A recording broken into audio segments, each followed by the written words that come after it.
Kalau kalian pernah merasa takut gagal akan coba sesuatu, kalian datang di video yang tepat. Ya, di sini gue akan bagi pengalaman gue gimana cara gue mengatasi rasa ketakutan ketika gue mau mulai sesuatu. Nah, masalahnya bukan di gagalnya, tapi masalahnya adalah gimana cara kita menanggapi dan menghadapi rasa ketakutan tersebut. Nah, atau kegagalan tersebut. Ya, jadi orang itu banyak yang menganggap gagal itu adalah akhir dari sesuatu yang mereka perjuangkan, tapi itu adalah menurut gue sebuah awal dari kesuksesan. Ya, tahun 2021 itu saat gue jualan sepatu itu gue anjlok dulu gitu, gue gagal dulu. 2022 gue jual mobil, gue gagal dulu. 2023 gue bikin agensi, gue gagal dulu. Ya, dan pada akhirnya semua kegagalan tersebut tuh yang akhirnya kasih gue pelajaran. Ya, pelajaran yang nggak bisa gue beli dengan uang udah pasti nggak bisa gitu. Nah, semua harus di-gain dari namanya experience. Takut akan gagal itu adalah suatu hal yang menurut gue sangat normal gitu. Semua orang pasti takut akan gagal. Ya, mau orang itu Elon Musk, mau orang itu Jeff Bezos, mau orang itu siapa, misalnya Timothy Ronald gitu. Dan bahkan gue pribadi, kita pasti takut akan gagal. Ya, atau pernah di fase takut akan gagal. Tapi kita hanya menyembunyikan rasa ketakutan tersebut di balik topeng depan layar ini. Ya, kita mana mau menampilkan rasa ketakutan kita di hadapan orang tua kita, teman-teman kita, karyawan kita, tim kita, hanya merendahkan image kita di depan orang lain gitu. Kita harus menampil bold ketika kita ingin melakukan sesuatu. Ya, misalnya gue ngomong ke orang tua gue, "Pak, saya mau bikin usaha seperti ini." Ya, tapi tengah jalan, "Aduh, tapi saya takut ya gini-gini. Aduh, mending nggak usah dagang deh. Mending nggak usah buka usaha."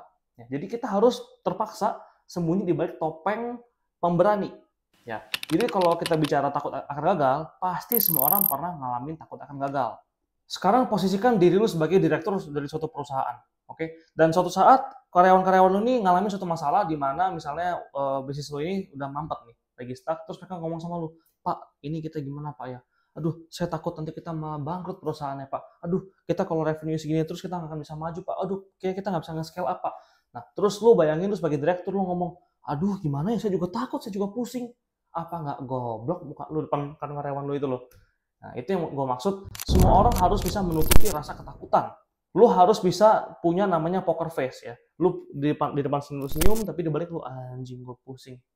Tapi lu jangan pusing-pusing, lu juga bohwat, jangan, lu mesti cari solusi udah pasti. Dan kalaupun akhirnya lu gagal gitu, kenapa lu harus takut gitu? Kenapa lu harus stres? Gagal itu adalah suatu batu loncatan ya hingga lu bisa sampai ke titik sukses menurut gua. Ya bedanya orang sukses itu apa? Mereka tuh saat mereka gagal berkali-kali, mereka coba terus, coba terus, coba terus. Lu gagal sekali, mesti coba, gagal 2 kali, ah udahlah tai gitu. Nah, jadi kalau misalnya orang yang sukses, ketika mereka coba gagal, mereka coba lagi, coba terus sampai mereka akhirnya berhasil. Karena mereka tuh tahu gagal tuh bukan suatu kekalahan ya, tapi gagal itu adalah suatu proses. Ya contohnya kalau gue bikin video YouTube seperti ini, lu lihat video gue paling atas, yang paling bawah maksud gue, yang paling old ya, itu pasti thumbnailnya masih berantakan, ngomongnya masih belepotan, meskipun sekarang juga belum perfect, tapi dibanding video pertama gue itu udah banyak sekali improvement yang gue bikin. Ya karena setiap video yang gue bikin ke depannya itu gue selalu cari celahnya. Oke, gue bisa improve di mana nih? Ya, gue bisa improve di mana nih? Gue bisa beli peralatan apa? Gue bisa buka kantor nggak nih latar seperti ini? Dibanding gue cuma di kamar tidur gue doang gitu. Setiap video gue improve. Ya, itu yang namanya proses learning by doing. Ini sharing pribadi aja menurut gue ya. Kalau lu nggak pernah gagal, lu nggak akan pernah bisa sukses gitu dulu. Ya, gue sendiri bisa terjun sampai jadi content creator sekarang. Ya, gue bisa punya agency di bidang otomotif. Itu nggak ada planning dari awal, nggak ada seperti ini gitu. Ya, planning awal itu gue buka toko sepatu doang. Ya, gue buka toko sepatu di Instagram. Gue pikir gue bisa jadi miliarder dari jualan sepatu. Ujung-ujungnya apa? Gue nggak pernah lagi nyentuh dunia sepatu sekarang. Tapi karena gue gagal di dunia sepatu, di situ gue belajar. Oh, kalau gue buka usaha tuh harus begini nih caranya nih. Di situ gue bisa temu network, di situ gue bisa ketemu orang-orang yang bisa mandang gue. Kira, oh ini Ferdi dia punya usaha nih. Dia punya basicnya, dia emang pedagang. Dikasih peluang ini, peluang itu. Di situ gue ambil peluangnya. Dan di situ gue bisa mulai kembangin diri gue lagi. Ya, saat itu gue bangkrut jualan sepatu. Dan pada akhirnya gue dapet tawaran dari om gue. Lo mau nggak jualan mobil? Ya, mobil itu mobil Mercedes C-Class, C300 kalau nggak salah. Ya, gue mikir gini aja, gue bangkrut jualan sepatu karena gue jualan di Bogor, di mana marketnya itu nggak ada gitu. Market Bogor itu kalau beli sepatu tuh paling belinya Vans gitu kan, Converse KW, budgetnya mungkin 500.000 ke bawah. Dan itu sering kali gue temuin di kalangan teman-teman gue sendiri saat gue sekolah dulu di Bogor, SMA. Nah jadi gue pikir, jualan sepatu 3 juta aja nggak bisa, gue bangkrut. Gimana gue mau jual Mercy C300 pada saat itu. Tapi di situ gue, oke lah gue ambil dulu aja. Nah, gue ambil dulu, gue iseng taruh di story Instagram gue. Gue datang ke tempatnya, gue foto-foto, gue storyin. Nah di situ gue langsung dapet DM dari teman lama gue dan dia akhirnya bisa beli gitu. Di situ kebuka gitu ya.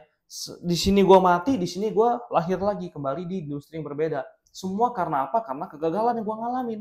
Dan kenapa gue bisa ambil keputusan untuk oke lah coba jalanin jualan mobil C300 ini? Karena menurut gue lebih baik coba tapi gagal dibanding takut-takut sendiri tapi gue nggak coba sama sekali. Gitu. Jadi mindsetnya harus diubah dulu. Ketika lu mau coba sesuatu, itu lu nggak beli kesuksesan. Lu beli peluangnya, lu beli opportunity-nya saja. Ya sukses apa gagal tuh urusan belakangan. Yang penting coba dulu.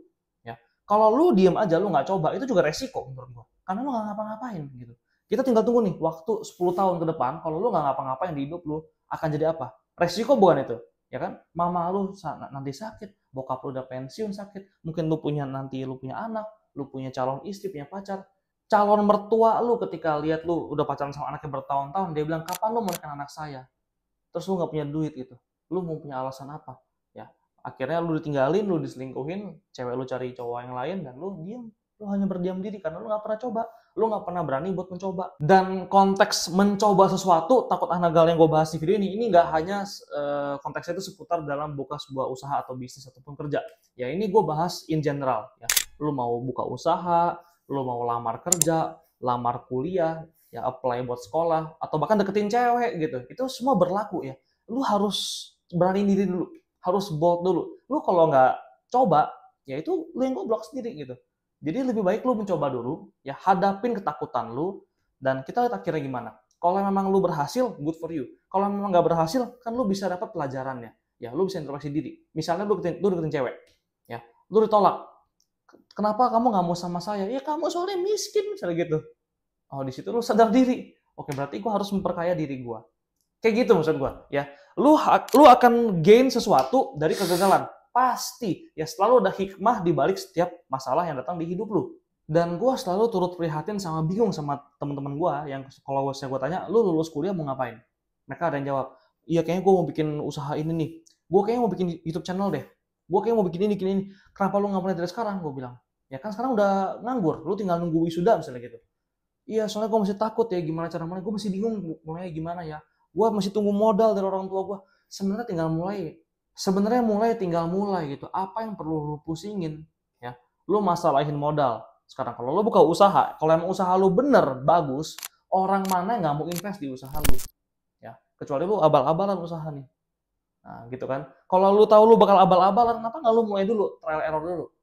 Ya, lu nggak usah banyak alasan, oh lu tunggu modal dari uang pensiun bokap lu, tunggu modal dari mana, nggak usah banyak bacot, nggak usah banyak alasan ya.